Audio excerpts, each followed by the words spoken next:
सो mole concept में हम लोग ने अब तक के गैस लॉस अच्छे से कर लिया है, फिर मोल कॉन्सेप्ट क्या होता है वो कर लिया है, ठीक है ना। डिटेल्स में तो पहले ही कर चुके थे, अब जो फाइनल रिवीजन चल रहा है उसमें भी हम लोगों ने ये दोनों पार्ट कर लिए हैं। फिर आज करेंगे हम लोग empirical formula and chemical equation, ठीक है।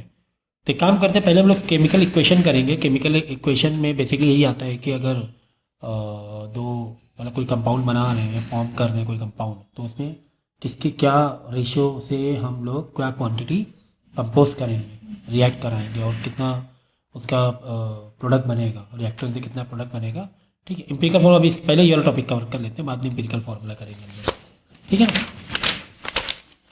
तो ये है आपका केमिकल इक्वेशन, ठीक है। अब जैसे कि इसमें क्वेश्चन कुछ ऐसे दिए जाते हैं, जैसे यहाँ पे लिखा हुआ है solution of common salt when added to silver nitrate solution, solution of common salt when added to silver nitrate. तो पहले दो रिएक्टेंट देखो कौन सा है, सिल्वर नाइट्रेट, एक सॉल्ट है, ठीक है। Yield at precipitate of silver chloride, तो क्या बन रहा है, प्रोडक्ट सिल्वर क्लोराइड बन रहा है। Find the mass of the sodium chloride in the solution, तो सोडियम क्लोराइड हमें कितना लेना है, तो हमें बनाना कितना है, हमारा जो रिएक्टेंट है 0.8 G है, ठीक है ना, 0.8 ग्राम है। Also the mass of the sodium nitrate बताना है, ठीक है। सबसे पहले तो भाई इसकी ये तुम्हें लिखनी पड़ेगी, क्या, इसकी केमिकल इक्वेशन लिखना पड़ेगा, ठीक है ना। तो इसका केमिकल इक्वेशन क्या हो रहा है, NaCl, इतनी नॉलेज है होनी चाहिए, ठीक है ना, कि किस तरह हम रिएक्टर प्रोडक्ट बनाएं। AgNO3 क्या है बोलो, सिल्वर नाइट्रेट से क्या बन रहा है, AgCl, सिल्वर नाइट्रेट बन रहा है, हाँ ठीक है। Na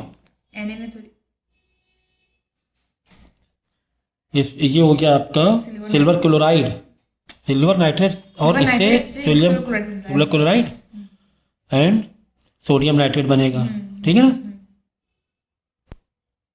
ये आपने लिख दिया इसकी इक्वेशन, ठीक है। प्रॉपर होनी चाहिए, बैलेंसिंग होना चाहिए, इसमें किसी से कोई गड़बड़ नहीं होना चाहिए, ठीक है।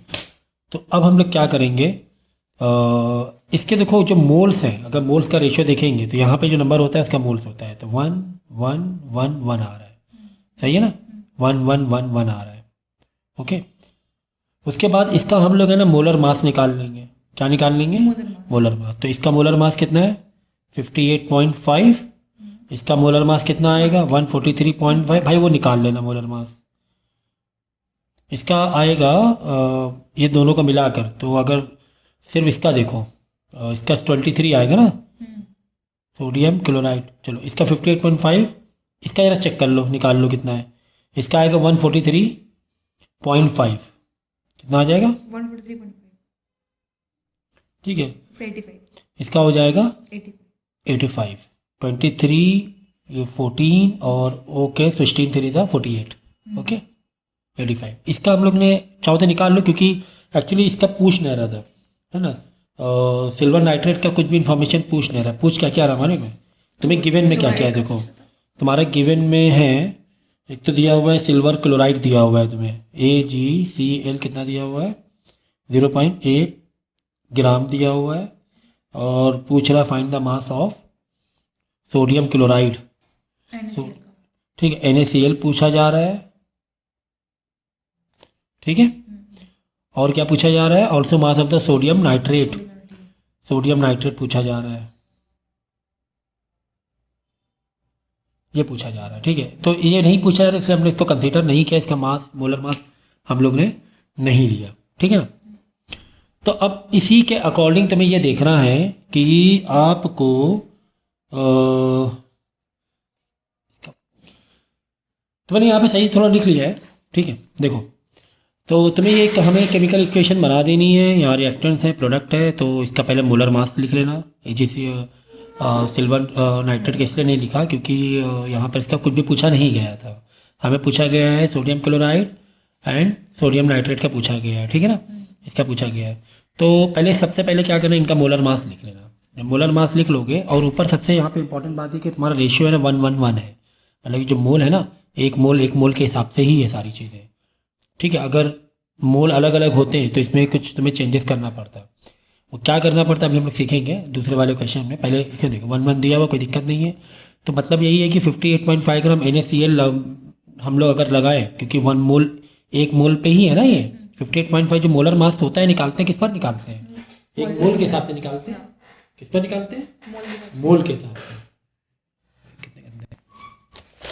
ठीक है, तो अब यहाँ पे देखो इसका मोलर मास लिखा, और यहाँ पे लिखो नीचे तो रियल क्वांटिटी इसकी।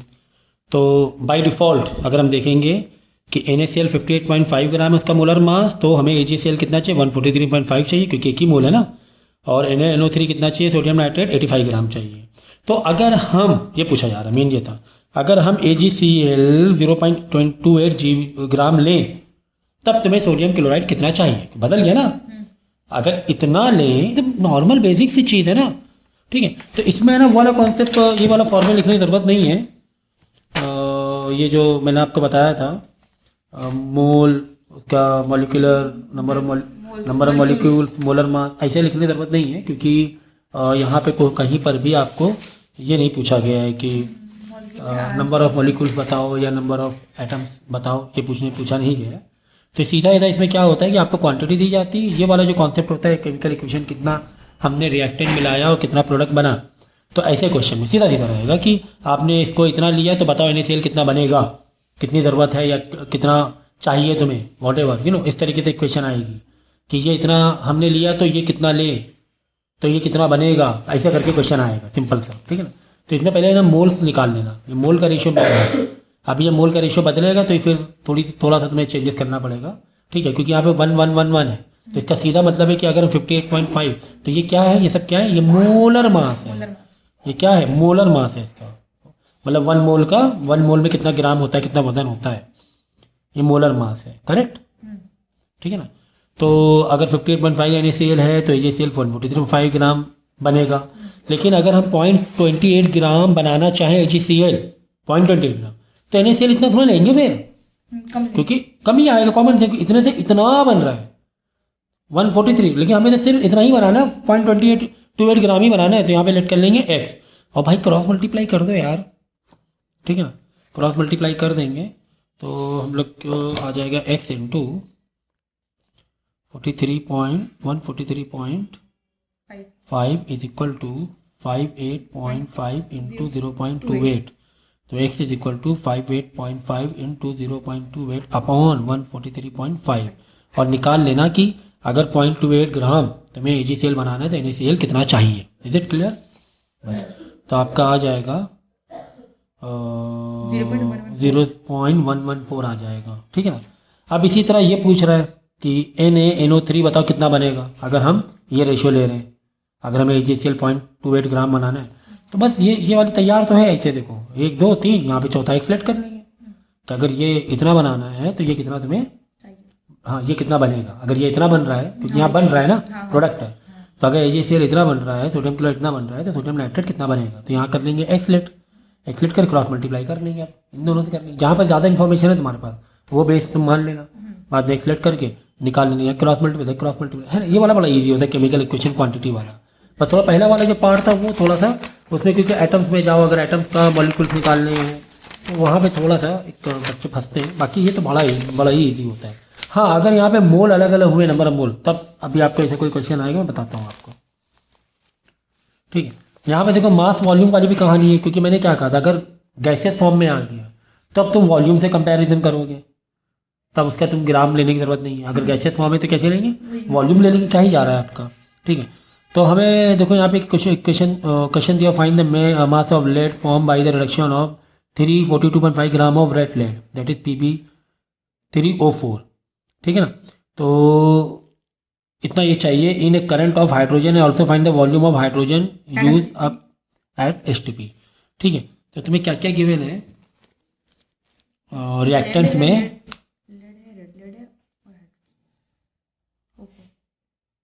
O4 प्लस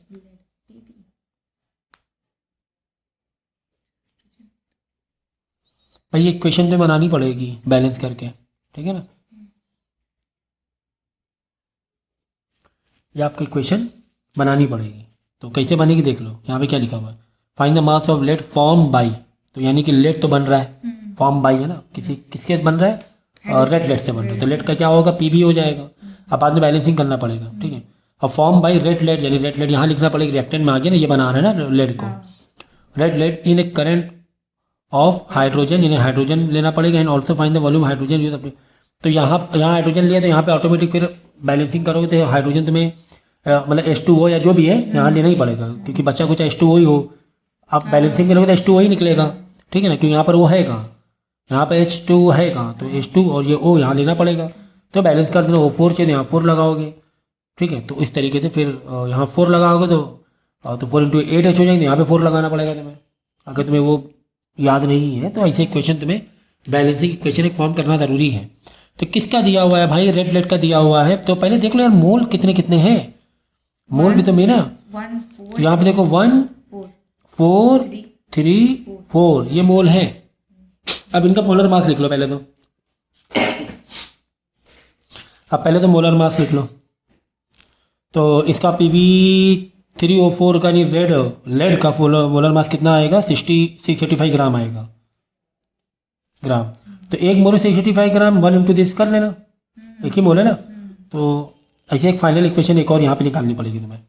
और 4H2 का 4 इंटू 2 8, 89.6 मतलब समझ गया ना, मोलर मास इसका निकलेगा 8, लेकिन ये गैस है ना, ये क्या है, गैस है, तो गैस वाला क्या लेंगे 22.4, लेकिन एक मोल का 22.4 होता है ना, हाँ 4 है ना मोल, हाँ तो यहाँ पे नया, तो यहाँ पे 685 इंटू 1 685 रहेगा, यहाँ पे 22.4 नहीं लेंगे क्योंकि इनको मल्टीप्लाई करना, क्योंकि 4 मोल है, एक मोल का नहीं है, एक मोल का 22.4 होता है, हो जाएगा 89.6, DM क्यूब ले लो या लीटर ले लो, ठीक है ना।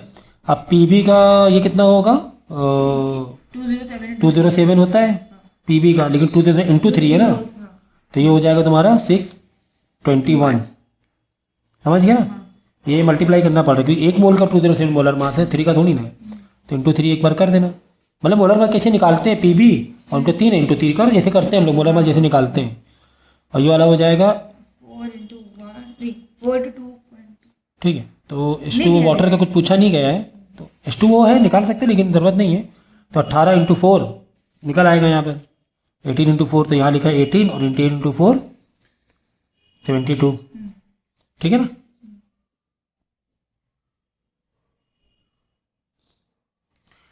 बस तो तुम्हें क्या दिया हुआ है, अब देखो ओरिजिनल, ये देखो ओरिजिनल इक्वेशन मतलब ये क्या दी है क्वांटिटी, तो ओरिजिनल क्वांटिटी तुम्हें दिया हुआ है रेड लेड का दिया है 342, जो रेड लेड का लिखा लिखो तुम 342.5 ग्राम। अब पूछा किसका किसका गया है, hydrogen and find the volume of hydrogen use up, मतलब यहाँ पर वॉल्यूम पता करना है, करंट वॉल्यूम पता करना है ना, find the mass of lead, lead भी पता करना है, और इसका वॉल्यूम भी पता करना है, तो ठीक है ना, और लेड का भी पता करना है। तो चलो पहले कोई भी ले लो, पहले ये वाला ले लो, इसको x मान लेंगे इधर, इसको x मान लेना और क्रॉस मल्टीप्लाई कर देना, क्या कर देना, क्रॉस मल्टीप्लाई करके 3105 ग्राम ऑफ, नहीं ये उसका है, इसका आएगा 44.8 आ जाएगा, ठीक है ना, क्रॉस मल्टीप्लाई करोगे तो इसका क्रॉस मल्टीप्लाई कर देना, क्रॉस मल्टीप्लाई करके 44.8 DM आ जाएगा, DM क्यूब, क्योंकि वॉल्यूम पूछ रहा है, ओके। अब इसका पूछ रहा है PB का बताओ कितना, अगर हम इतना लें भाई 685 में 621 चाहिए ना, 685 में 621 चाहिए, ठीक है, तो इतना में कितना चाहिए, तो इसको एक्सलेक्ट कर लो, ये छुपा दो, क्रॉस मल्टीप्लाई कर लेना, x into 685 is equal to 621 into 342.5, बाद में क्या कर लेते डिवाइड में ले आना और x निकाल लेना, तो x की वैल्यू आ जाएगी तुम्हारी 310.5 ग्राम लेड चाहिए रहेगा, 310.5 ग्राम क्या चाहिए, लेड चाहिए। तो ये वाले क्वेश्चन बड़े इजी होते हैं, बस यहाँ जो मोल हो तो जितना भी तुम वो निकालो, मोलर वन निकाले भी इसी जाता है, क्योंकि H2 का अगर 2 है तो 4 है ना, तो 2 इंटू 8 हो जाएगी, लेकिन यहाँ पर क्या है तुम्हें वॉल्यूम बेस पे लेना है, क्योंकि ये गैस है तो गैस हमेशा क्या लेते हैं 22.4 लेते हैं 1 मोल के लिए, 1 मोल, तो 4 है तो 4 इंटू 20.4, तो ऊपर पहले ये लिखना उसके मोल और नीचे उसके ओरिजिनल मोलर मास लिखना, मल्टीप्लाई करके फाइनल वैल्यू लिख देना, बाद में तुम यूनिटरी मेथड लगा लेना चाहिए, तो नहीं तो चाहो तो डायरेक्ट फाइनल वैल्यू भी लिख सकते हो, ऐसा कोई दिक्कत नहीं है ना, डायरेक्ट भी लिख सकते थे 4 इंटू 20/4, 3 इंटू PB का जो भी था मोलर मास, 4 इंटू H2 का 18, है ना, इस तरह भी लिख सकते हो, जैसे चाहे वैसे आपको ईजी पड़े वो कर सकते हो आप। इसी तरह क्वेश्चन देखो ये वाला, if 16.4 gram of calcium nitrate is heated, भाई आपको इक्वेशन बनानी पड़ेगी। तो रिएक्टेंट में कैल्शियम नाइट्रेट है, heated the volume of heated, calculate the volume of the nitrogen dioxide obtain. तो नाइट्रोजन ऑक्साइड डाइऑक्साइड बन रहा है, रिएक्टेंट प्रोडक्ट हो गया, and the mass of the calcium oxide, mass of the calcium oxide, ठीक है। तो इसको हीट किया गया है, तो इसकी मतलब में केमिकल इक्वेशन मालूम होनी चाहिए क्या, CaNO3 बैलेंस करना, ठीक है ना। तो ये हीट करके हमें क्या मिला, कैल्शियम ऑक्साइड और nitrogen dioxide, calcium oxide nitrogen dioxide NO2। अब लेना ही पड़ेगा ना, क्योंकि बच्चा कुछ आपको लेना पड़ेगा ना, क्योंकि ऑक्सीजन यहाँ पे दो तो चार, यहाँ पे दो, क्योंकि कैल्शियम कितने हैं तुम्हारे, दो इधर है, तो दो तो लेना ही पड़ेगा यहाँ पे, है ना, क्योंकि दो ही हैं यहाँ पर। अब इसकी इक्वेशन तो मालूम होनी चाहिए, ठीक है ना। तो बैलेंसिंग करोगे तो इस तरीके से आ जाएगा आपका, ठीक है। बैलेंसिंग करना तो फिर एक अलग पार्ट है, फिर ये पार्ट इसका पार्ट नहीं है, तो बैलेंसिंग आना चाहिए आपको। आपके बार हम लोग क्या करेंगे ना, वैसे कर दें, 2 है मोल तो 2 इंटू CaNO3 का ये पूरा ले लेंगे, ठीक है ना। तो Ca का कितना है, कैल्शियम का 40 है, N का 14 है, लेकिन और O का 16 इंटू 3 48 प्लस 14 ये 2 है ना, ये N 2 मल्टीप्लाई तो होगा, कहाँ, ये दो तो मल्टी बाद में कर ही देंगे एक बार में। नहीं ये 2 मल्टीप्लाई होगा, हाँ ये वाला, तो ये हो जाएगा तुम्हारा 28, तो 28 प्लस 48, ठीक है ना। तो करके फिर इंटू 2 करोगे लास्ट में, क्योंकि मेन 2 मोल दिया हुआ है 2, ये 2 जो है ना सब में मल्टीप्लाई हो जाएगा लास्ट में जितना भी इसका आएगा, तो आ जाएगा पूरा 2 इंटू 40 प्लस 2 का एक और मल्टीप्लाई होगा NO3 वाले से 14 प्लस 48 से, है ना, ये 2 दोनों से है ना, N का 14 O3 का 48 इंटू 2 अलग से, तो कुल मिला के आ जाएगा 328 ग्राम। ये कर लेना भाई। हाँ एग्जाम कौन सा एग्जाम है, हाँ देखिए हो रिवाइज यही करो, ठीक है। तो इसका निकालोगे 112 ग्राम आ जाएगा, ठीक है। Ca का 40, O का 16, तो 56 इंटू 2 112 प्लस ये है 14 प्लस 6 32 इंटू 4, यहाँ 14 4 इक्वेशन में तुम्हें यहाँ 4 लिखना पड़ेगा, क्योंकि इन्हें कितना हो रहा है, दो 4 हो रहा है ना, हाँ यहाँ पे 4 तो लिखना ही पड़ेगा, तभी तो होगा। 4 दूनी 8 और 2 10, 2 12, तो 12 है 6 प्लस 2 2 है ना, तो 2 इंटू 3 6, 6 इंटू 2 12 हो जाएंगे। तो इसके निकालने की यहाँ पे ज़रूरत नहीं है, क्योंकि पूछा नहीं गया है, पूछा क्या क्या गया है भाई, है ना। Calculate the volume of nitrogen dioxide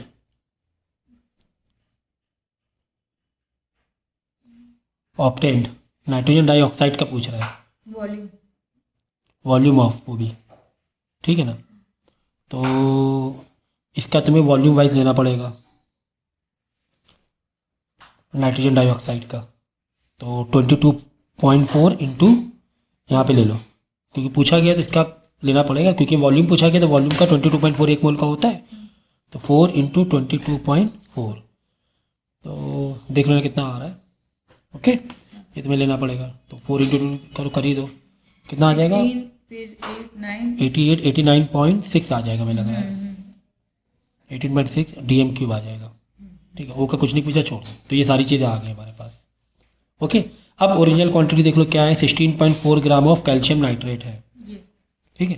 calcium nitrate कितना है 16.4, तो इसके नीचे ओरिजिनल लिखो, 16.4 लिखा, ठीक है, जो भी ओरिजिनल दिया। अब देख लो क्या क्या पूछा गया, ये भी पूछा गया, तो इसको x मान लेना, निकाल लेना, तो x into this into this, फिर इसको 328 डिवाइड में चला जाएगा, ये देखिए 112 इंटू 16.4, ठीक है, ये आ जाएगा, तो आ जाएगा 5.6 ग्राम निकलेगा x मतलब तुम्हारा कैल्शियम ऑक्साइड 5.6 ग्राम आ जाएगा, ठीक है ना। ये वाली इक्वेशन हमने सॉल्व की है, ओके। अब तुम्हें वॉल्यूम चाहिए, तो वॉल्यूम के लिए भाई ये दो तो हमारा बेस लेना ही पड़ेगा, क्योंकि इसी पर का ज़्यादा अच्छी इन्फॉर्मेशन तुम्हें दी गई है। तो ये तो मान लो कि एक्स ले सकते हैं। ऐसे ये भी ले सकते हो, ये दो भी ले सकते हो, ठीक है। तो 328 16.4 ये 89.6 यहाँ एक्स सेलेक्ट कर लेंगे, समझ गए, हाँ तो आएगा। ठीक है। तो बाद में क्या करो, क्रॉस मल्टीप्लाई कर लेना, तो इसका एक्स की वैल्यू आ जाएगी, ठीक है। हमने ये और ये वाला ले रहे हैं, समझ गए। तो टोटल है ना, पहले मोलर मास निकाल लेना, नंबर ऑफ मोल को मल्टीप्लाई करके मोलर मास निकाल लेना। जहाँ पे यार जिसकी क्वांटिटी दी है उसमें वो लिखो, और जो पूछा गया उसको एक्स सेलेक्ट करो, और क्रॉस मल्टीप्लाई करने में आपका क्या जा रहा है भाई, कुछ जा रहा है आपका नहीं ना। तो आंसर आ जाएगा 4.48 लीटर या डीएम क्यूब, क्योंकि वॉल्यूम से है ना। हाँ जी 4.48 डीएम क्यूब। देखो ये तुम्हारा ग्राम में, ये भी किस में, ग्राम में।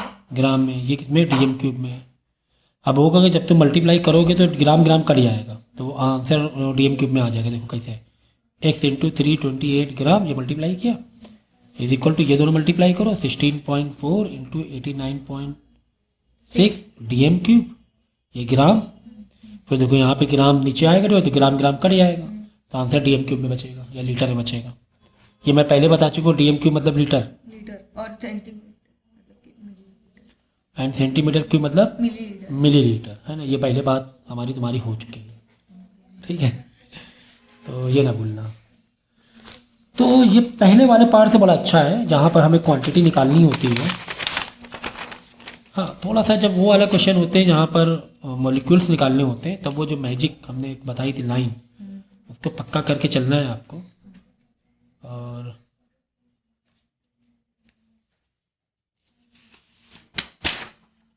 लेक्चर में लास्ट में एक बहुत इंपॉर्टेंट हमने ट्रिक बता दी थी कैसे करना है, अगर अंदर एटम या आयॉन्स पूछा है। पहले उतने मोल पर क्या निकाल लेंगे, मॉलिक्यूल्स निकाल लेंगे, फिर वही मॉलिक्यूल से लेकर कंपैरिजन करेंगे हम लोग, उस चीज़ का ध्यान रखिएगा। फिर देखो, on heating this much of gram of copper, यानी कॉपर तुम्हारा रिएक्टेंट है, copper carbonate in A crucible only 7.0 gram of copper oxide was produce. तो ये रिएक्टेंट हो गया, कॉपर कार्बोनेट, तो कॉपर कार्बोनेट का तुम ये लिखो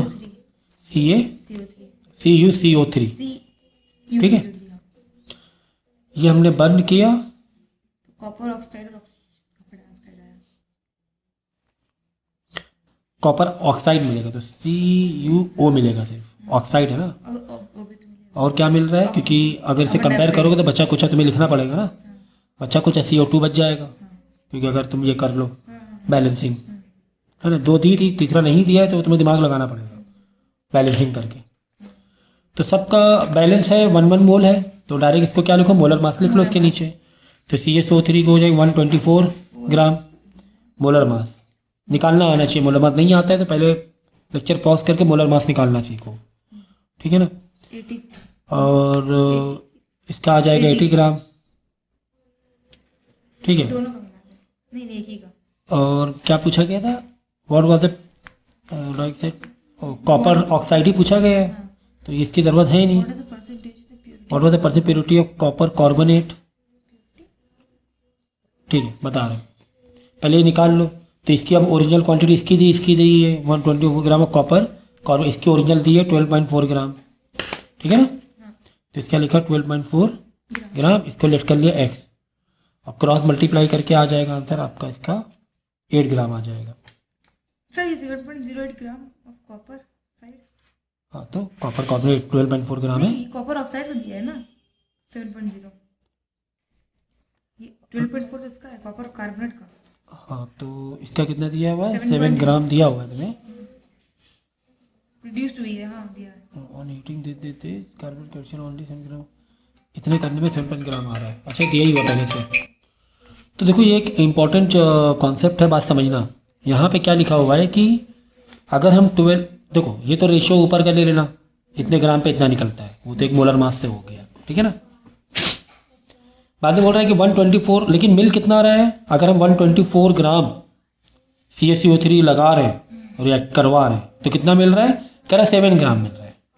कितना मिल रहा है, एक्चुअली 7 ग्राम नहीं, ये एक्चुअली 7 ग्राम मिल रहा है, लेकिन मिलना कितना चाहिए कैलकुलेशन वाइज, कैलकुलेशन वाइज कितना मिलना चाहिए, हमने एक्सलेट कर लिया, कैलकुलेशन वाइज कितना मिल रहा है ये इस अकॉर्डिंग टू दिस।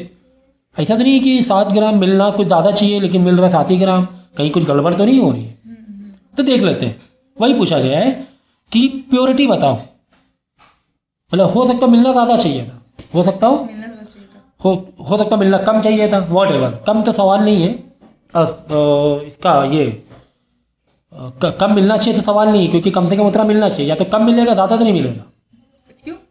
ज़्यादा कैसे मिल जाएगा कोई चीज़, कम मिल सकती है, हाँ हाँ हाँ एनर्जी लॉस तो हो सकती है इधर उधर, हाँ हाँ एक्स्ट्रा थोड़ा मिल जाएगा कोई चीज़। हाँ।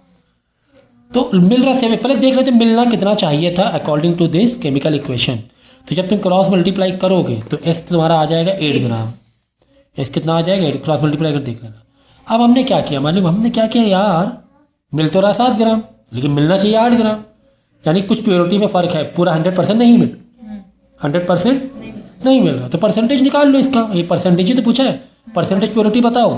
तो मिलना चाहिए 8, मिल रहा है 7, भाई परसेंटेज निकालने के लिए क्या करते हैं, 200। आउट ऑफ 8 मिल रहा है 7, यही तो निकालते हैं ना। आउट ऑफ 100 मार्क्स मिले तुम्हें 80 मार्क्स, आउट ऑफ 100 मार्क्स मिले तुम्हें 90 मार्क्स, तो नीचे बड़ी क्वांटिटी लिखते हैं आउट ऑफ। तो परसेंटेज कन्वर्ट करने के यही होता है परसेंटेज ऑफ प्योरिटी, कि 8 मिलना चाहिए लेकिन मिल कितना रहा 7, ठीक है ना। 7/8 इंटू 100, तो ये आ जाएगा तुम्हारा, जब डिवाइड को सिंप्लीफाई करोगे 87.5 ग्राम आ जाएगा, या परसेंटेज आ जाएगा, सॉरी, कि इतना परसेंटेज तुम्हारी प्योरिटी है। 100% नहीं मिल रहा है हमें 8 ग्राम मिलना चाहिए, 8 नहीं मिल रहा है, एक्चुअली मिल रहा है 7 ही ग्राम, एक्चुअली मिल रहा है 7 ग्राम। तो इस तरह घुमा के क्वेश्चन आ जाता है। Some difficult problem not in syllabus, क्या? Correct, some difficult problem not in syllabus, syllabus में नहीं है, तो नहीं है तो फिलहाल नहीं करेंगे, है ना।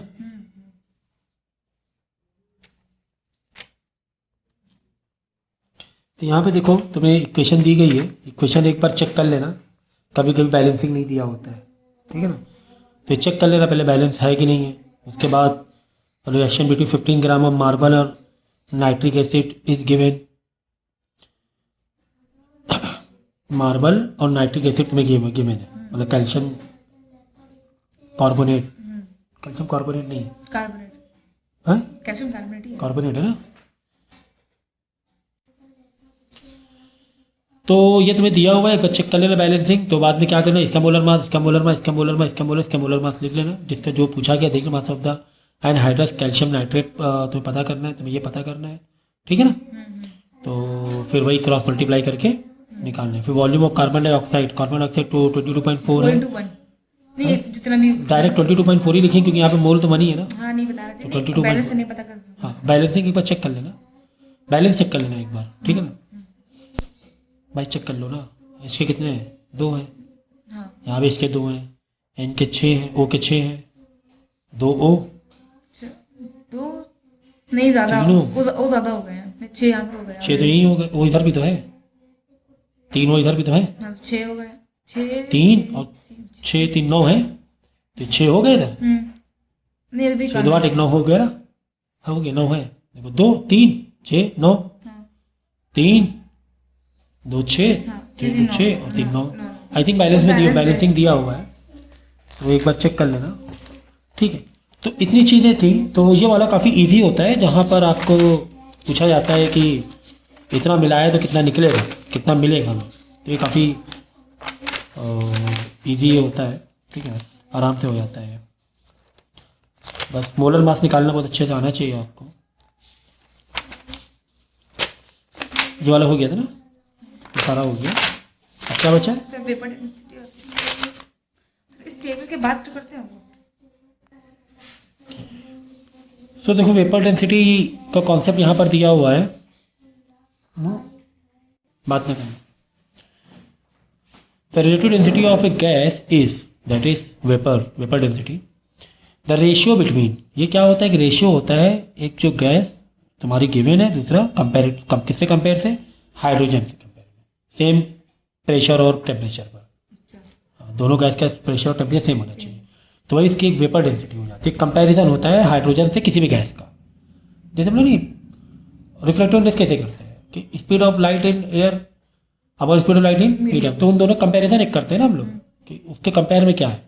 तो वही है इसका वेपर डेंसिटी, कि वेपर की डेंसिटी किसके कंपेयर में, हाइड्रोजन के कंपेयर में, आउट ऑफ हाइड्रोजन, और किस गैस का तुम्हें पूछा गया, ठीक है ना। तो ये चीज़ एक है आपका रिलेटिव वेपर डेंसिटी, या इसे भी याद कर सकते हो, relative VD is equal to mass of one molecule of a gas, जो भी तुम्हारा गिवन है, upon mass of two item of hydrogen. Hydrogen के 2 आइटम्स लिए जाता है क्योंकि molecule of hydrogen contains 2 item. H2। हाँ, तो फिर क्या कर, दोनों साइड से मल्टीप्लाई कर दोगे तो ये आपका आ जाएगा मेन फॉर्मूला, मतलब 2 इधर आके मल्टीप्लाई हो जाएगा, है ना।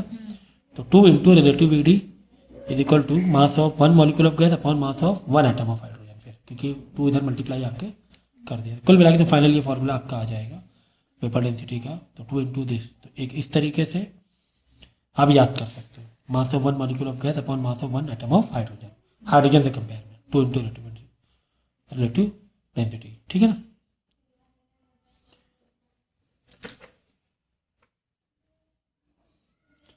तो कुल मिला के अगर हमें मॉलिक्यूलर मास निकालना है तो मॉलिक्यूलर मास आप डायरेक्ट ऐसे निकाल सकते हो, किसी का मॉलिक्यूलर मास निकालने का फॉर्मूला याद कर लो, 2 into vapour density, molecular mass आ जाएगा आपका।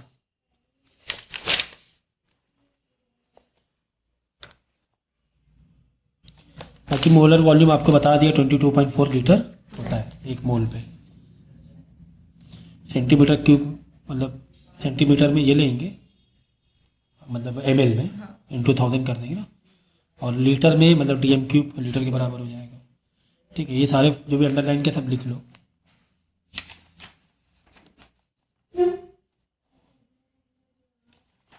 एक और कॉन्सेप्ट है एटोमिसिटी का, अगर किसी की एटोमिसिटी निकालना है, तो एटोमिसिटी मतलब उसके मोलर मास में उसका एटम मास कितना है, तो मोलर मास अपॉन एटम मास, तो एटोमिसिटी ऑफ क्लोरीन कितना हो जाएगा, 2 आ जाएगा, है ना। भाई मोलर मास कितना है 71, भाई क्लोरीन Cl2 होता है ना, तो उसका एटम मास तो 35.5 रहेगा, लेकिन मोलर मास 2 से मल्टीप्लाई करना पड़े 71 हो जाएगा, तो उसके एटोमिसिटी बोलते हैं, ठीक। हमेशा है ना एटॉमिक मास जो रहेगा वो नीचे लिखना है, मोलर मास ऊपर लिखना है, याद रखना एटोमिसिटी वाले फॉर्मूले में। तो ठीक है, क्योंकि एटोमिसिटी ऑफ क्लोरीन या किसी का एटोमिसिटी 1 से ज़्यादा ही होनी चाहिए, 1 या 1 से कम नहीं होनी चाहिए, क्योंकि एटम से ही मोल बनना है, मोल से एटम दोनों बनना है।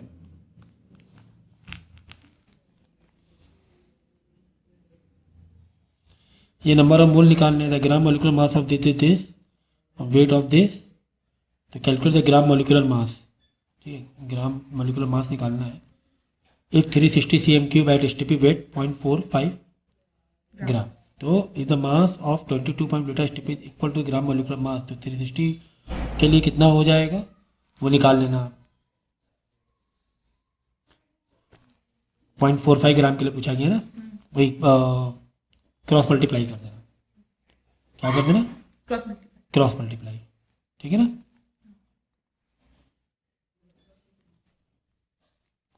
इस तरह 360 के लिए अगर 0.45 ग्राम है, मतलब 360 अगर जिसका वॉल्यूम है तो 0.45 ग्राम आ रहा है ना, ऐसे। तो अगर 22.4 ये cm³ है, अगर 22.4 नहीं लोगे, cm³ है ना, तो 22400 लोगे, याद रखना ये कि cm³ में दिए, तो 2240 मतलब एक मोल के लिए जो बन रहा है वॉल्यूम उसका 22400 cm³ में कितना होगा इस मान लेना, ओके। तो ये पूछा गया। फिर number of gram molecules of water in 4.5 gram of water, तो number of gram molecule, number of mole पूछा गया है तुम्हें। तो नंबर ऑफ मोल का फॉर्मूला क्या है, नंबर ऑफ मोल के मास गिवन अपॉन मोलर मास, ये याद रखना। तो वाटर का मोलर मास होता है 18 ग्राम, तो n इज इक्वल टू यहाँ 18 ग्राम और कितना मास गिवन है 4.5 ग्राम गिवन है। भाई एक मोल में तो 18 ग्राम होता है ना, तो एक मोल का थोड़ा बोला गया है, मतलब 18 ग्राम का थोड़ा पूछा गया है, 4.5 ग्राम में कितना मोल पूछ रहा है। देखिए बस ये फॉलो बहुत कॉमन है, क्या, हाँ ये number mole is equal to number of mole पूछे, mass given upon molar mass, तो याद रखना। नंबर ऑफ ग्राम मॉलिक्यूल मतलब नंबर ऑफ मोल्स पूछा है।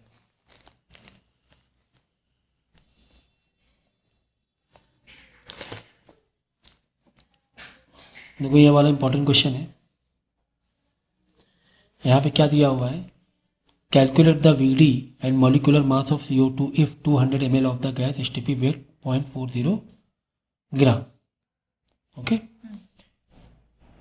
कह रहे हैं कि 200 ml है तो 0.40 ग्राम। ग्राम है, तो बाय डिफ़ॉल्ट कितना होता है? बाय डिफ़ॉल्ट किसका? CO2 का। अगर CO2 का अगर 1 मोल है तो 1 मोल पे उसका वजन कितना होता है, मोलिकुलर मास किसका? CO का? CO2 का 16 32 प्लस 12 कितना हो गया? 48। 48 हुआ ना? हाँ। तब है ना ml में दिया है तो 224 ml में दिया, ml में 22400। ml CM क्यूब एक ही बात है।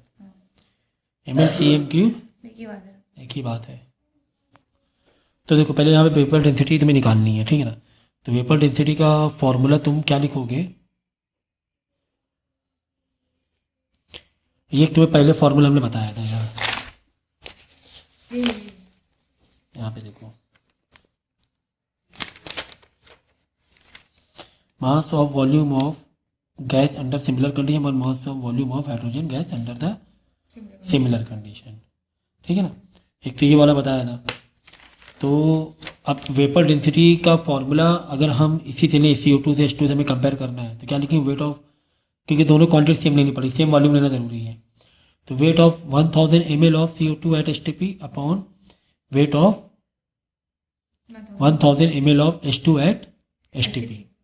तो पहले तो तुम्हें ये निकालना पड़ेगा वेट ऑफ 1000 ml में कितना होगा, क्योंकि 200 ml में 0.40 हो रहा था, तो हमें कितना 1000 ml में चाहिए ना, तो 200 में कितना हो रहा था? 0.40 ग्राम। 200 में 0.40 ग्राम हो रहा था, तो 1000 में कितना होगा ये तुम क्रॉस मल्टीप्लाई निकाल लेना, ये आ जाएगा आपका 2 ग्राम आ जाएगा। कितना आ जाएगा? 2 ग्राम। ठीक है, कि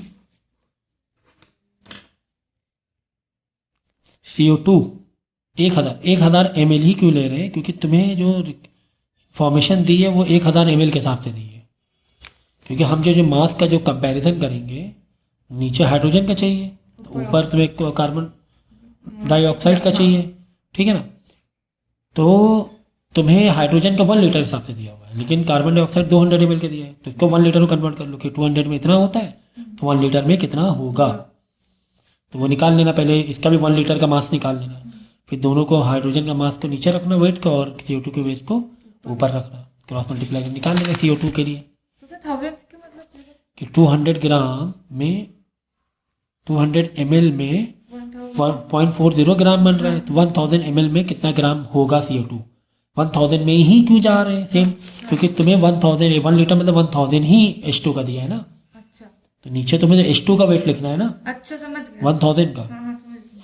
1 लीटर मतलब 1000 ml, तो ऊपर भी CO2 का 1 लीटर यानी 1000 ml का ही आना चाहिए, लेकिन तुम्हें 200 ml का गिवन है, तो वही तुम्हें क्या करना है, यूनिटरी मेथड लगा के 200 ml में इतना बन रहा है तो 1000 ml में कितना बनेगा, कितना ग्राम होगा, बाद में एक दूसरे को डिवाइड कर लेना।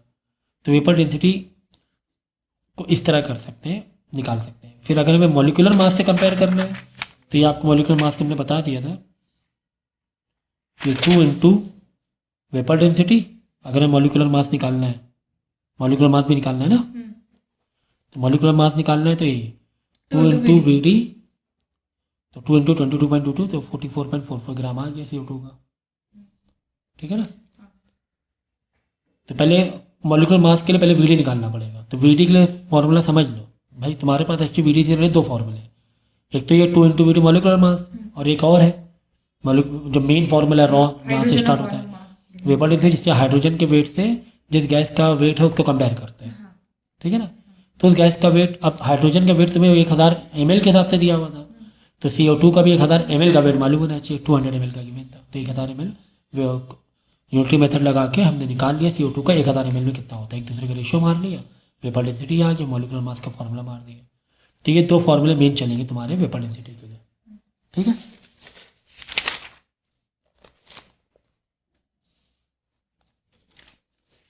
ए gas pressure this H and temperature this occupies 700 ml।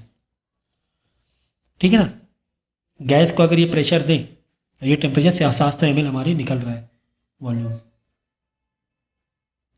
ठीक है,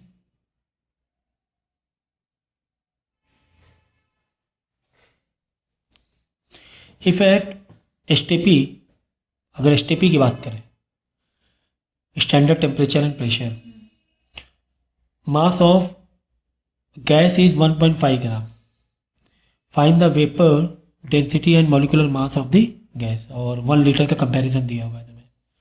किसका कंपैरिजन दिया है? 1 लीटर का दिया हुआ है। तो यहाँ पर भाई तुम्हें निकालना पड़ेगा, पहले तो तुम्हें वॉल्यूम निकालना पड़ेगा यहाँ पर गैस लॉस लगा कर, कि अगर ये प्रेशर है तो ये वॉल्यूम है, और 57 सेल्सियस तो केल्विन बदल दिया, तो ये तुम्हारा क्या कह रहा है कि इस टेम्परेचर पर, तो केल्विन में टेम्परेचर बदलें क्या आएगा? 57 सेल्सियस दिया हुआ है प्लस 270 330 की केल्विन सेल्सियस केल्विन पर 700 जो अगर 700 mm ऑफ एच प्रेशर दे तो 700 ml तुम्हारी गैस का वॉल्यूम मिल रहा है। ओके, P1 होगी। तो एक्चुअली तुम्हें क्यों ये चाहिए गैस लॉ? वजह ये है कि तुम्हें भाई देखो यहाँ पे फॉर्मूला क्या था तुम्हारा वेपर डेंसिटी का, मास of volume of under similar condition. तो यहाँ पे वो तुम्हें दिया ही नहीं है वॉल्यूम या उसका मास, क्योंकि यहाँ पे क्या बोल रहा है, if STP mass of gas 1.5 gram find the vapour density. तो vapour density 1 litre of H2 का दिया, तो यहाँ पे 1.5 ग्राम दिया है, तो यहाँ पर वो उसका वॉल्यूम कहाँ गिवन है कि वो जो 1.5 ग्राम है कितने वॉल्यूम के लिए है। हमें हमारा कंपैरिजन क्या चल रहा है H2 से कि 1000 ml पर कितना मिल रहा है? 0.09 ग्राम मिल रहा है। तो वो जो दूसरी गैस है, अब ये 1.5 ग्राम जरूरी तो ना उसी वॉल्यूम पर हो, क्या पता कितने वॉल्यूम पर हो, तो उसके लिए कितना वॉल्यूम मिलना चाहिए? तो ये जो 1.5 ग्राम एक्चुअली इसका वॉल्यूम क्या है? इसका वॉल्यूम क्या है? वॉल्यूम क्या है? तो वो हम लोग को हमें 1000 ml के लिए चाहिए होगा ना, कि 1000 ml ये H2 है, तो वो गैस का भी 1000 ml पे ही होना चाहिए। ठीक है ना, उस गैस का उतना ग्राम, तो ये जरूरी था ना 1000 ml पर हो, तो तुम्हें 1000 ml पे ग्राम निकालना पड़ेगा। तो पहले देखे तो ये कितने वॉल्यूम पर है, 1.5 किस वॉल्यूम पे मिल रहा है, फिर बाद में वापस क्या करेंगे यूनिटरी मेथड लगा कर कि इतने वॉल्यूम पर इतना ग्राम मिल रहा है तो 1000 ml पे कितना मिलेगा, ऐसे करके कर देंगे। ठीक है ना, ये मत करो।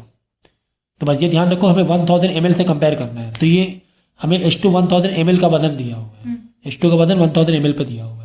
जब हम वो डिवाइड करते हैं तो वैसे डिवाइड करना पड़ेगा ना हमें।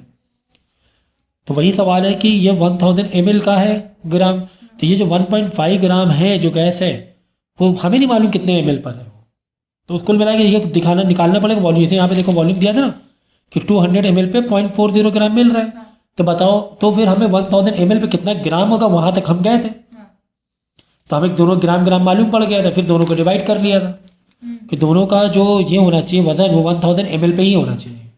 तो ये जो दूसरी वाली गैस है 1.5 ग्राम, ये हमें नहीं मालूम कितने ml पर है, हमें ये देखना पड़ेगा। हो सकता है 500 ml पर हो, तो 1000 ml पे 3 ग्राम हो जाएगी। हमें तो 1000 ml का ही ग्राम मालूम होना चाहिए, हमें तो 1000 ml समझ गए। तो अब इसका यार वॉल्यूम निकालने, क्योंकि प्रेशर और टेम्परेचर की बातें हैं, तो चलो यार देखते हैं।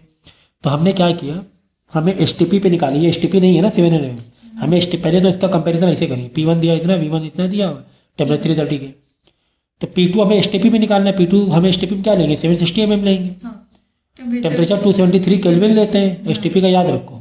प्रेशर लेंगे 760 mm Hg, और सेंटीमीटर होता है 760 सेंटीमीटर लेते हैं, याद रखना, अगर सारी चीज़ सेंटीमीटर में होती तो।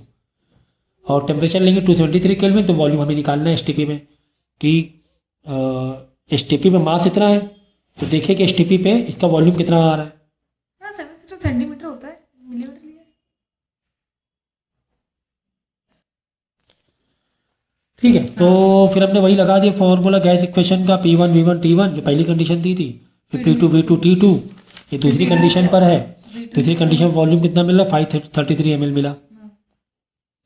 तो वो जो एसटीपी में 1.5 ग्राम आया है, ये जो अब देखो यहाँ पे जो 1.5 ग्राम है 533.37 ml पर 1.5 ग्राम मिला, लेकिन हमें किस पर चाहिए, बताओ 1000 ml पे कितना ग्राम होना चाहिए, हमें 1000 ml का चाहिए ना मेन। हाँ तो यहाँ लिख कर लेंगे x और निकाल लेंगे तो 1000 ml का मिल जाएगा।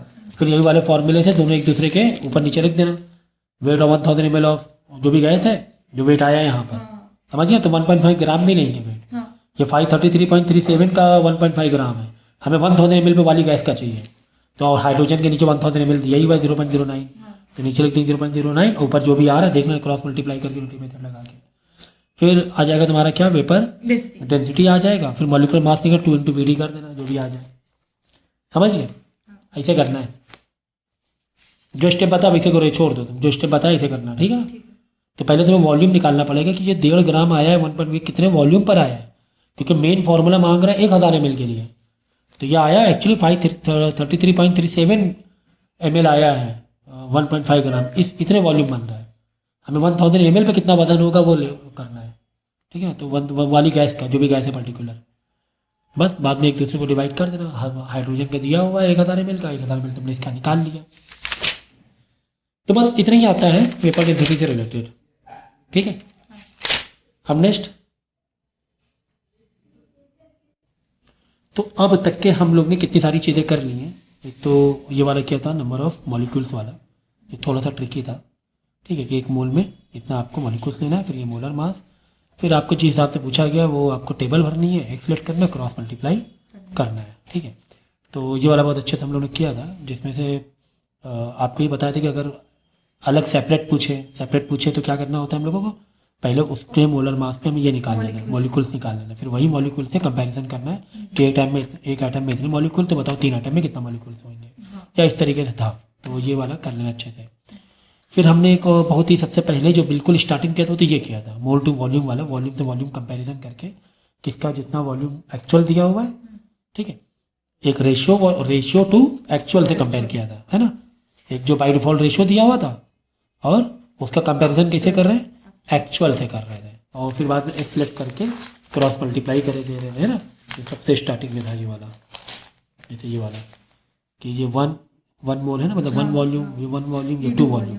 अब इसी में किसी का एक्चुअल दिया हुआ है 5 ml या 5 लीटर जो भी है, तो यहाँ पे एक्सलेट के क्रॉस मल्टीप्लाई करे दे रहे हैं। तो ये तो था रेशियो टू वॉल्यूम का कंपैरिजन, बहुत ही ईजी वाला था जो, ठीक है ना, इस तरह किया था।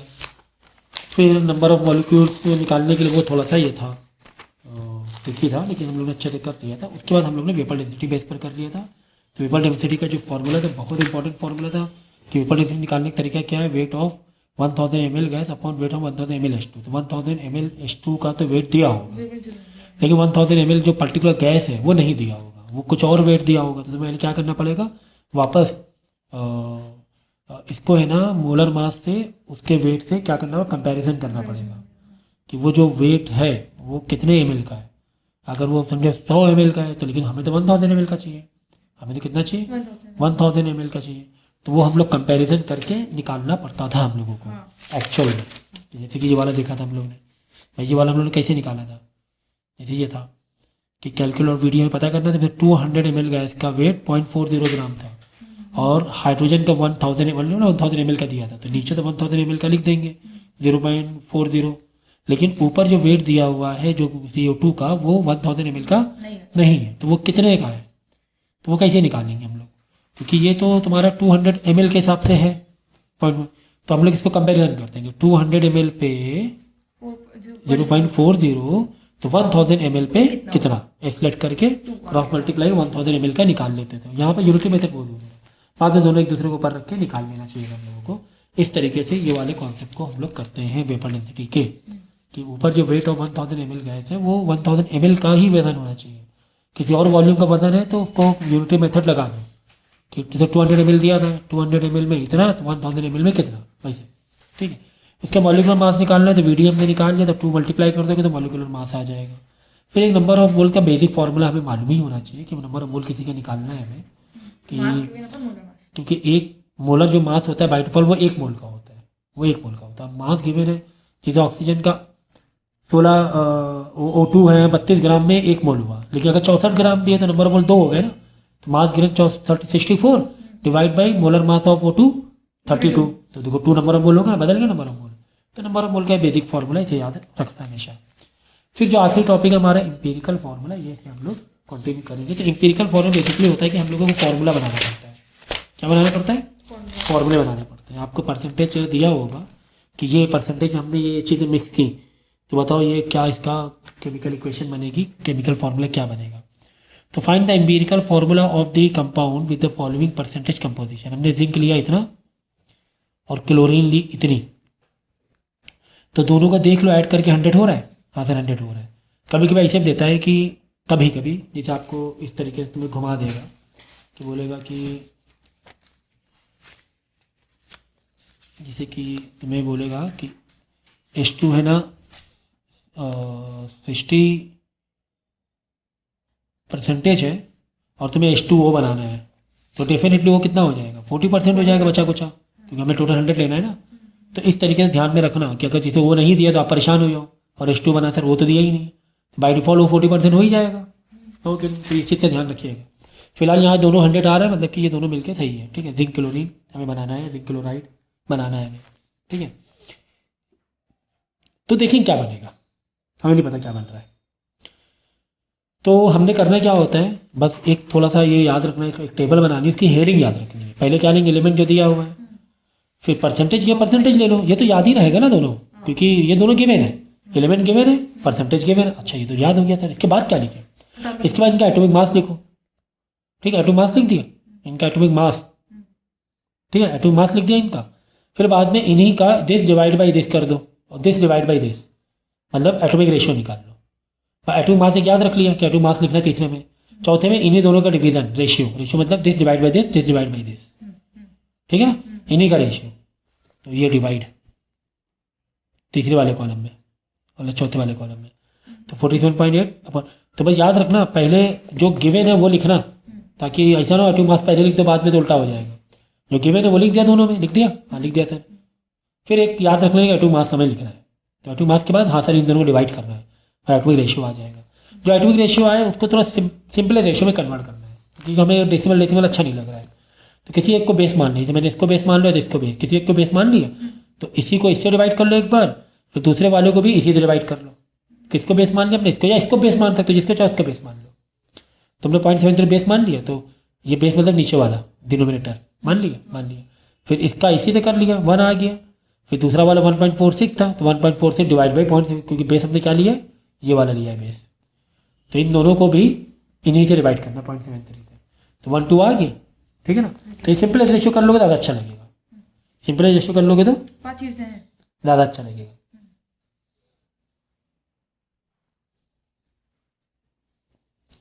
है हो गया, यानी कि जिंक और क्लोरीन का 1:2 रेशियो आ रहा है कि ये 1 पार्ट है तो ये 2 पार्ट है, 2 पार्ट हमें लेना है।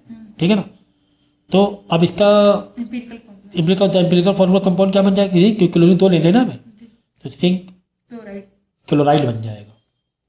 समझ गया? 2 हो जाएगा, समझ गया? इस तरह एम्पिरिकल फार्मूला आ जाएगा।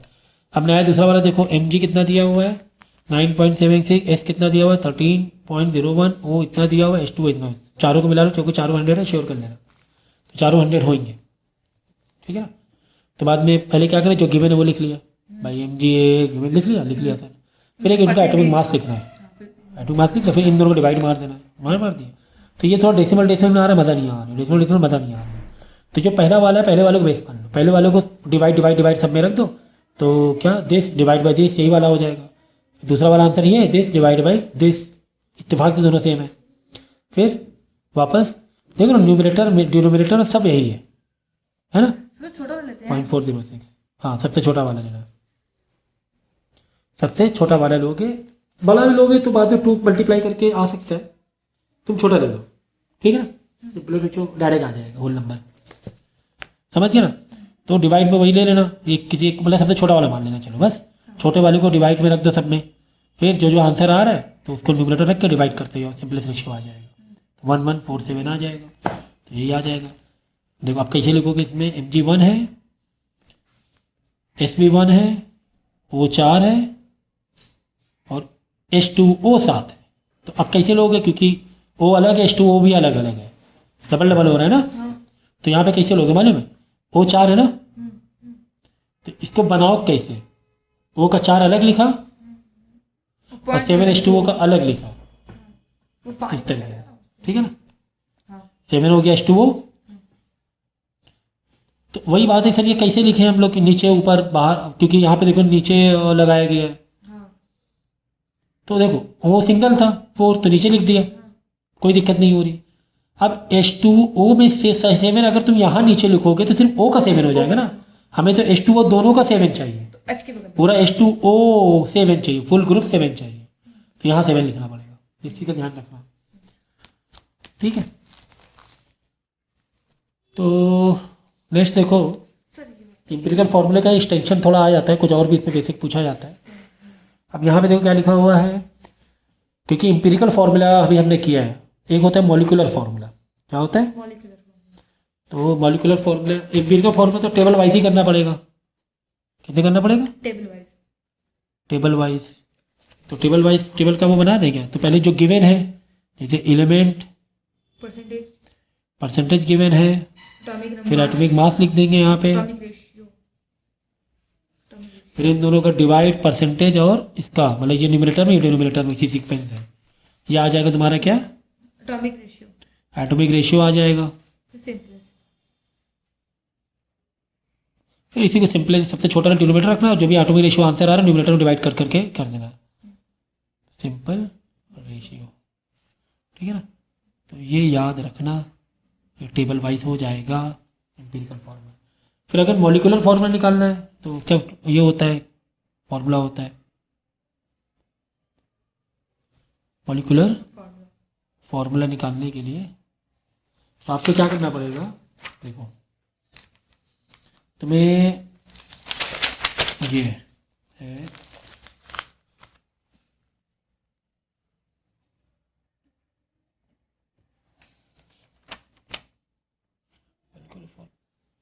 तो इसके बाद वो इंपीरिकल फार्मूला तो हमें टेबल से निकालना रहेगा, बाद में बोलेंगे मॉलिक्यूलर फार्मूला बताओ, तो मॉलिक्यूलर फार्मूला कैसे करेंगे, n into empirical formula, sir ये n क्या, एम्पिरिकल फार्मूला आ जाएगा तुम्हारा टेबल से, बाद में बोलेगा मॉलिक्यूलर फार्मूला बताओ, तो मॉलिक्यूलर फार्मूला कैसे बताएंगे, n into empirical formula, empirical formula निकाल लिया, सर व्हाट इज n है तुम्हारा क्या, नंबर ऑफ मोल्स, ये जो हमने बताया था formula, number of mole mass given upon molar mass, mass given upon molar मास से नंबर ऑफ मोल्स निकालेंगे। कभी भी बोले तो मॉलिक्यूलर वेट बताओ, तो मॉलिक्यूलर वेट कैसे निकालेंगे, n into empirical formula wait, empirical फार्मूले से जो मोलर मास निकलेगा वो तुम्हारा एम्पिरिकल फार्मूले का जो वेट निकलेगा उसमें जो भी फार्मूले में 1 2 3 जो भी दिया होगा इंटू n मल्टीप्लाई कर लेंगे तो क्या आ जाएगा, मॉलिक्यूलर वेट आ जाएगा, समझ गए कैसे करने बता रहे हैं अभी, ये फार्मूला मैंने बता दिए, ये पूरे चैप्टर के सारे फार्मूले मैंने करा दिए, ठीक है ना। तो देखो अब ठीक है यहाँ पर, तो यहाँ पर थे, अब देखिए वाला क्वेश्चन देखो आप, a compound is found to possess C this much 40% है, H 6.7% लेना है, O 53.3 लेना है, तो 40 हाँ हो जाएगा लगभग, हाँ हो गया। इट इज मॉलिकुलर में इसका मॉलिकुलर मास है 60 है, जो भी है इसका मॉलिकुलर मास कितना है 60 है, फाइंड द मॉलिकुलर फार्मूला हमें निकालना है, क्या निकालना, मॉलिकुलर फार्मूला निकालना है। तो मॉलिकुलर फार्मूला के पहले क्या लिखेंगे, इंपीरिकल फार्मूला निकालेंगे, तो तुम्हारा इंपीरिकल फार्मूला पता ही है तुम्हें, जो दो गिवन है वो लिख दिया, फिर इन्हीं को डिवाइड, इसका एटॉमिक मास लिखा, फिर इन दोनों को डिवाइड करके एटॉमिक रेशियो, फिर जो सबसे छोटा है उसको डिनोमिनेटर में रख देना और क्या निकाल लेना, सिंपलेस्ट रेशियो कर लेना, ठीक है ना। The empirical formula of the compound, तो बस ये ध्यान रखना कि जो इनमें सबसे छोटा जो आएगा उसी को डिनोमिनेटर में लेना है सबके, ओके, सिंपल बनाने के लिए। तो एम्पेरिकल फार्मूला ऑफ कंपाउंड यह आ गया CH2O, CH2O आ गया, ठीक है, लेकिन हमें बनाना, हमें निकालना क्या, मॉलिक्यूलर फार्मूला निकालना है। तो मॉलिक्यूलर फार्मूले का ये क्या है formula, n into empirical formula, n क्या हो गया, नंबर ऑफ मोल्स हो गया, ठीक है। तो तुम्हें पहले n निकालना पड़ेगा, तो n कैसे निकालोगे, देखो यहाँ से n निकालो, इस तरह भी, क्योंकि मॉलिक्यूलर मास दिया हुआ है ना, मॉलिक्यूलर मास कितना 60 दिया हुआ है, तो अगर तुम्हें मॉलिक्यूलर वेट दिया हुआ है तो molecular weight is equal to formula, क्योंकि यहाँ से हम नहीं करेंगे, क्योंकि ये mass given upon molar mass, mass तुम्हें गिवन नहीं है, इस वाले फॉर्मूले से नहीं करना है, क्योंकि तुम्हें एम्पिरिकल फार्मूला मालूम है ना, मास गिवन में, ये मास तुम्हें पता ही है ना, मॉलिक्यूलर वेट तुम्हें दिया हुआ है, ओके। तो इस फॉर्मूले से निकाल लो क्या, molecular weight is equal to, मतलब अगर तुम्हें एन निकालना है, हमें मॉलिक्यूलर फार्मूले में एन की ज़रूरत पड़ रही है ना, हमें एम्पिरिकल फार्मूला मालूम पड़ गया, हमें एन की ज़रूरत पड़ रही है। तो एन कैसे निकालेंगे, एन निकालने के लिए हम लगाएंगे मॉलिक्यूलर वेट या मास, कुछ भी कह लो। तो molecular weight is equal to n into empirical formula weight. तो यहाँ पे एम्पिरिकल फार्मूला वेट हमें मालूम है एक्चुअली, कैसे बता रहे हैं, और मॉलिक्यूलर वेट भी तुम्हें गिवन है, तो इसको डिवाइड करें, एन आ जाएगा, ठीक है। अब एम्पिरिकल फार्मूला वेट कहाँ गिवन है, देखो एम्पिरिकल फार्मूला ये आया CH2O, तो CH2O को का मॉलिक्यूलर मास निकाल लो, जैसे निकालते हैं। C का कितना है 12 है, H का 2 है, O का 16 है, O एक ही है ना, तो टोटल है 30 है टोटल, ठीक है ना। तो बस फॉर्मूला लगा देंगे क्या, 30 molecular weight is equal to n into empirical formula weight, ठीक है ना। तो एम्पिरिकल 30 आ गया, तो एन इंटू 30, और यहाँ मॉलिक्यूलर वेट तुम्हें दिया है 60, तो 60 और यहाँ डिवाइड में 30 आएगा, तो एन आ जाएगा 2, कितना आ जाएगा 2 आ जाएगा, समझ गया ना, है ना। तुम्हें मॉलिक्यूलर वेट 60 दिया हुआ है और एम्पिरिकल आ रहा है 30 इधर आके डिवाइड हो जाएगा, एन आ जाएगा 2, ओके 2 आ गया। बस अब molecular formula 2 into empirical formula कर लेना। Molecular formula is equal to 2 into empirical formula. देखो इसका मतलब क्या हुआ, देखो 2 इंटू एम्पिरिकल फार्मूला क्या आया था, CH2O आया था, ये सबको 2 से मल्टीप्लाई, C 2 हो जाएंगे, H 4 हो जाएंगे, O 2 आ जाएंगे, देखो C 2 H 4 O 2, समझ गया ना, सबको डबल कर देना है, ठीक है। तो ये जो छोटी सी चिट्ठी बनाई हमने फॉर्मूले की, इसी में सारी कहानी पूरे मोल कॉन्सेप्ट की है, इससे बाहर कुछ है भी नहीं, ठीक है ना, इसी में सारी कहानी। बस इसको ऊपर वाले को थोड़ा इंटरप्रेट कर लेना किस तरह समझाया है, तो समझ लोगे। फिर यहाँ पर देखो next question, find the empirical and molecular formula. Empirical formula चाहिए, टेबल से बना लेंगे। तो मैं C दिया हुआ है, तो मैं H दिया हुआ है, तो मैं N दिया हुआ, टोटल देखो 100% है। क्या वेपर डेंसिटी इस बार दिया हुआ, कोई बात नहीं भाई, हमें मॉलिक्यूलर फार्मूले के लिए मालूम ये जो घुमा घुमा क्यों दे रहा है, sometime vapour density, sometime molecular mass दिया था 60 पहले, आपके पास VD दिया हुआ है, क्योंकि तुम्हें N चाहिए रहेगा, मॉलिक्यूलर फार्मूले के लिए क्या चाहिए होगा, N। तो N निकालने की कहानी वो अलग अलग तरीके से दी गई है कि N कैसे निकालें, ठीक है ना, इस तरीके से। तो हमने क्या करना है, हमने वही सब टेबल बनाकर तुम्हें एम्पिरिकल फार्मूला निकाल लेना है। अब मॉलिक्यूलर फार्मूले के लिए तुम्हें N की ज़रूरत पड़ेगी, तो N मॉलिक्यूलर फार्मूला मतलब मॉलिक्यूलर फार्मूले के लिए तुम्हें ऐसा चाहिए ना, N चाहिए ना भाई, समझ गया ना। तो N तो है नहीं, तो N कहाँ से लाए सर, ये देखो तुम्हें मॉलिक्यूलर फार्मूला बनाना है N into empirical formula. Sir ये N नहीं है मेरे पास, एम्पिरिकल फार्मूला तो आ गया सर मेरे पास, N नहीं है मेरे पास। तो सर वेपर डेंसिटी गिवन, हमारा माइंड है ना काउंटर रिएक्शन ज़रूर करना चाहिए। क्या काउंटर हमारा है कि यार वेपर डेंसिटी क्यों दे, क्या VD से कुछ है क्या, VD से N से कुछ है क्या, तो VD से N से है ना, एक क्या है बताओ, मॉलिक्यूलर वेट। तो molecular weight is equal to 2 into VD, एक है ना, मॉलिक्यूलर मास या weight is equal to 2 into VD है, ठीक है ना, VD दी गई है 30, ठीक है, ये वाला एक है। तो अब N को निकालने का एक और तरीका है, कैसे, molecular mass is equal to या molecular weight is equal to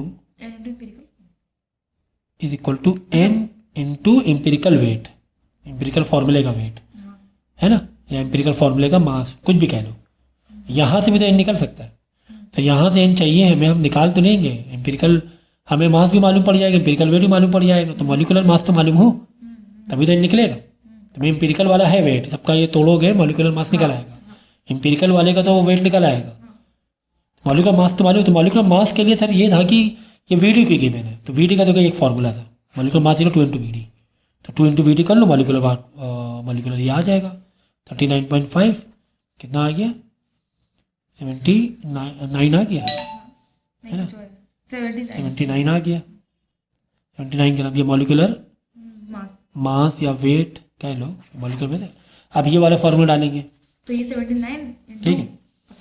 अब देखो molecular mass is equal to, क्योंकि हमें N निकालना है, मेन इसको डील करना है, molecular formula N into empirical formula, ये N निकालने के लिए ये फार्मूला पकड़ा, तो यहाँ पर सर मॉलिक्यूलर मास नहीं था, तो हमने ये वाला फॉर्मूला पकड़ा, मॉलिक्यूलर मास निकाला, इधर से इधर आए, समझ रहे हो हाँ है ना। तो हमने क्या किया, ये फॉर्मूला पकड़ा, यहाँ पे मॉलिक्यूलर मास नहीं पता था, तो क्या करें, मॉलिक्यूलर मास निकाल लिया, फिर इस फॉर्मूले में डाल देंगे तो n आ जाएगा, है ना। Molecular mass is equal to n into empirical फॉर्मूले वाला मास, ठीक है ना। अब आ जाएगा मॉलिक्यूलर वेट 79 मालूम पड़ गया, n नहीं मालूम है, एम्पिरिकल फॉर्मूले वाला देख लो कितना आ रहा है, एम्पिरिकल फॉर्मूला ये आया था C5H5n था, C5 मतलब हो गया 60, 12 था 65 65 n हो गया 14 65 प्लस 14 79 79 आ गया, तो यहाँ लिख दिया 79। 1 समझ गया, ये एम्पिरिकल फॉर्मूले का मॉलिक्यूलर मास निकाल लेना। तो ये देखो तीन, हमें इसको पता करने के लिए दो फॉर्मूले का सहारा लेना पड़ा, ठीक है ना। Molecular mass is equal to n into empirical फॉर्मूले का मास, तो n यहाँ से पता चल सकता था, n यहाँ से पता चल सकता है, हमें मॉलिक्यूलर मास नहीं था, तो सर VD क्यों गिवन है, चलो तुम्हारी मॉलिक्यूलर मास निकालने के लिए VD गिवन है, मॉलिक्यूलर वेट निकालने VD गिवन, तो मॉलिक्यूलर वेट यहाँ रख दिया, यहाँ से n निकाल लिया, n यहाँ पे डाल देंगे एम्पिरिकल फॉर्मूले में, तो 79 डिवाइड आ गया, n आ जाएगा 1, n 1 आ जाएगा, तो ये सेम ही रहने वाला है, क्योंकि एम्पिरिकल मॉलिक्यूलर फॉर्मूला क्या है, n इंटू एम्पिरिकल फॉर्मूला तो 1 ही है, तो 1 इंटू ये पूरा पूरा वही रहने वाला है, समझिए। तो इस तरीके से क्वेश्चन होंगे तो ये कर लीजिएगा, ठीक है, बस इतना काफ़ी है, ठीक है। इसके अलावा अगर कोई डाउट हो तो आप पर्सनल ट्यूशन से पूछ सकते हैं हमसे, ओके।